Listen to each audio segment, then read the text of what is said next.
क्या है crypto currency, कैसे काम करता है ये, और सबसे जरूरी सवाल, डार्क वेब पर इसका इस्तेमाल कैसे किया जाता है। देखो, फर्क नहीं पड़ता तुम सरफेस वेब पे हो, डीप वेब पे हो या फिर डार्क वेब पे हो, क्रिप्टो करेंसी का इस्तेमाल करके आप कोई भी सामान खरीद या बेच सकते हो। हालांकि सरफेस वेब पर क्रिप्टो करेंसी का ज्यादातर इस्तेमाल जो होता है वो ट्रेडिंग में ही होता है। आपको ऐप स्टोर या प्ले स्टोर पर ऐसे बतेरे एप्लीकेशन मिल जाएंगे जिसके अंदर आपको ट्रेडिंग करने की सुविधा मिलती है और आप वहां क्रिप्टो करेंसी खरीद के ट्रेडिंग कर सकते हैं। अब जिनको भी ये सरफेस वेब, डीप वेब या डार्क वेब नहीं समझ में आ रहा है वो मेरी बात सुनो। ऊपर देखो एक आई बटन दिख रहा होगा राइट साइड पे, उस पे क्लिक करो, वहां पे आपको एक वीडियो मिलेगी, उसको पहले देखो, उसके बाद आके ये वीडियो देखना, वरना कुछ भी समझ में नहीं आएगा। Anyway, coming back to the topic. अब ये जो क्रिप्टो करेंसी है इसका इस्तेमाल बहुत अलग अलग तरीके से किया जाता है और आज इस वीडियो में हम यही बात करेंगे कि ये डार्क वेब से कैसे रिलेटेड है, डार्क वेब पर इसका इस्तेमाल कैसे होता है। So without wasting any more time, let's get straight into this video and let's discover how cryptocurrencies work and how people are using cryptocurrency as an anonymous source of payment or income on the dark web. Let's get started.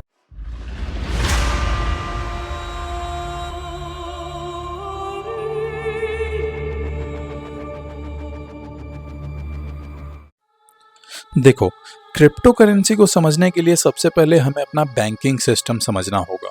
जैसे हमारे banking system में एक authority होता है, वैसे ही crypto currency में public records authority होते हैं और यही डिसाइड करते हैं कि फंड्स ट्रांसफ़र होंगे या नहीं। मुझे पता है कि समझ में नहीं आया होगा, मैं और सिंप्लीफाई करता हूँ। इमेजिन करो, राम ने अपने अकाउंट से श्याम को 10 रुपये ट्रांसफ़र किए। अब राम ने जैसे ही ट्रांसफ़र कर दिया, पैसे श्याम के अकाउंट में पहुँच गए होंगे। मुश्किल से कुछ सेकेंड का समय लगता है, लेकिन उन्हीं कुछ सेकंड में बैंक का सिस्टम अपना पूरा काम कर लेता है। देखिए कैसे काम करता है बैंक का सिस्टम। जैसे ही राम ने ट्रांसफर किया, ये रिक्वेस्ट जाती है बैंक के सिस्टम में। अब सिस्टम चेक करता है कि राम के अकाउंट में मिनिमम 10 रुपए हैं या नहीं। अगर 10 रुपए हैं तो बैंक इस ट्रांजैक्शन को अप्रूव कर देता है और श्याम के अकाउंट में पैसे आ जाते हैं।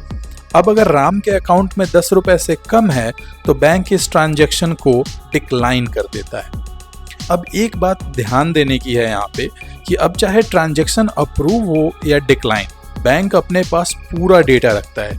अगर ट्रांसफ़र सक्सेस हो गया तो बैंक राम के अकाउंट का बैलेंस अपडेट करेगा और 10 रुपए काटने के बाद जितना भी अमाउंट बचेगा उतना अकाउंट में रिफ्लेक्ट कर देगा।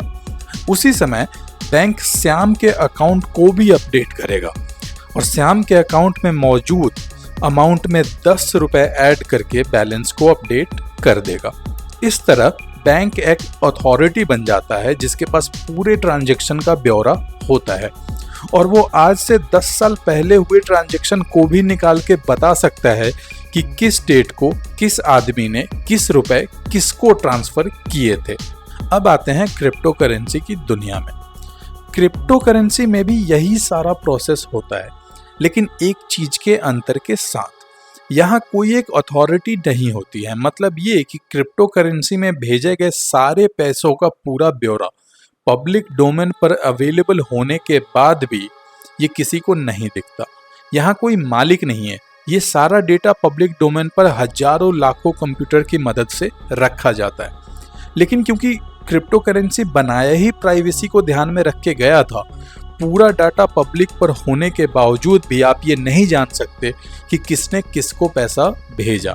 हाँ, आप ये देख सकते हो कि कितने रुपए का ट्रांजैक्शन हुआ, लेकिन ये ट्रांजैक्शन किसने किया या फिर किसको ये पैसे मिले, ये चीज़ किसी को पता नहीं चलेगी।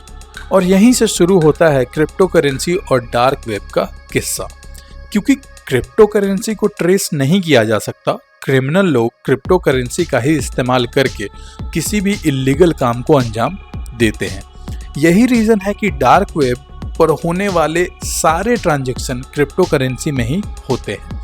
इनफैक्ट लास्ट ईयर 2020 में डार्क वेब पर की गई अब तक की सबसे बड़ी रेड में करीब 169 लोगों को गिरफ्तार किया गया, जिनके पास से करोड़ों के ड्रग्स, $60 लाख कैश और लगभग $20 लाख की क्रिप्टो करेंसी पकड़ी गई। डार्क वेब के इतिहास में ये अब तक का सबसे बड़ा टेकडाउन था। पूछताछ में पता चला कि ये लोग क्रिप्टो करेंसी में ही पेमेंट लेते थे और बाद में इसको कैश कर लेते थे। अब जो मेरे पुराने व्यूअर हैं वो ये सोच रहे होंगे कि मैंने तो पिछली वीडियोस में ये बताया था कि डार्क वेब पर ट्रेस नहीं किया जा सकता, फिर ये पकड़े कैसे गए? अलौकिक ज्ञान, तुम कहीं झूठ तो नहीं बोल रहे हो? तो सुनो, याद है रॉस उल्ब्रिक्ट की कहानी? अगर नहीं याद है तो ऊपर आई बटन पे क्लिक करके वो वीडियो देखो, सब याद आ जाएगा। उसमें वो बंदा इसलिए पकड़ा गया क्योंकि वो अपनी डार्क वेब की साइट अपने ही कंप्यूटर पर होस्ट कर रहा था। हालांकि ये वाला केस जो अभी लास्ट 2020 का जो केस है वो थोड़ा अलग है। इसमें टॉर नेटवर्क और ब्राउज़र की कमियों का फ़ायदा, यानी कि जो बग्स आते हैं ना हमारे सिस्टम में, जैसे बग्स आते हैं वैसे ही ब्राउज़र वगैरह में भी बग्स आ जाते हैं, उन्हीं बग्स का फ़ायदा उठा के इन लोगों को पकड़ा गया।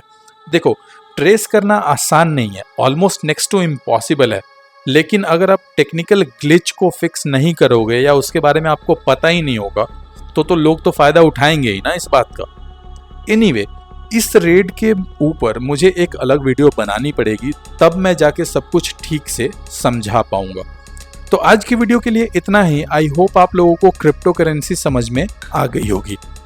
अब एक रिक्वेस्ट, प्लीज़ मुझे इंस्टाग्राम और फेसबुक पर फॉलो कीजिए और इस वीडियो को शेयर कीजिए। ये जानकारी लोगों के काम आ सकती है, और अगर आप नए हैं इस चैनल पे तो प्लीज़ आप इस चैनल को सब्सक्राइब कीजिए। मैं आपसे मिलता हूँ नेक्स्ट वीडियो में, और तब तक के लिए बाय बाय।